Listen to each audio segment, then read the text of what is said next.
तालुक्यातील शिवनी परिसरात रविवारी सकाळी झालेल्या जोरदार पावसामुळे कंचलीच्या नाल्याला अचानक पूर आला। या पुराच्या प्रवाहात म्हैसा येथील व्यापारी वाहून जाण्याची धक्कादायक घटना घडली। दैव बलवत्तर म्हणून व्यापाऱ्याने झाडाच्या फांदीला धरून जीव वाचविला। तात्काळ परिसरातील नागरिकांनी दोर टाकून पुराच्या पाण्यात अडकलेल्या व्यापाऱ्यांस वाचवले। सदरील म्हैसा येथील व्यापारी सकाळी व्यवसायासाठी शिवनी येथे आला होता। काम आटोपून परत जात असताना 10:30च्या सुमारास कंचलीच्या पुलावरून जाताना अचानक आलेल्या पुराच्या पाण्याने त्याला वाहून नेले। मात्र दैव बलवंत ठरले आणि त्या व्यापाऱ्याने एका झाडाच्या फांदीला धरून कसाबसा आपला जीव वाचवला। गावकऱ्यांना याची माहिती होताच त्यांनी तातडीने धाव घेऊन व्यापाऱ्याला दोरीच्या सहाय्याने पुराच्या पाण्यातून बाहेर काढले।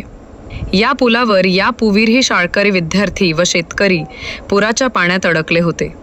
त्यावेळीही गावकऱ्यांच्या मदतीने त्यांना सुखरूप वाचवण्यात आले होते।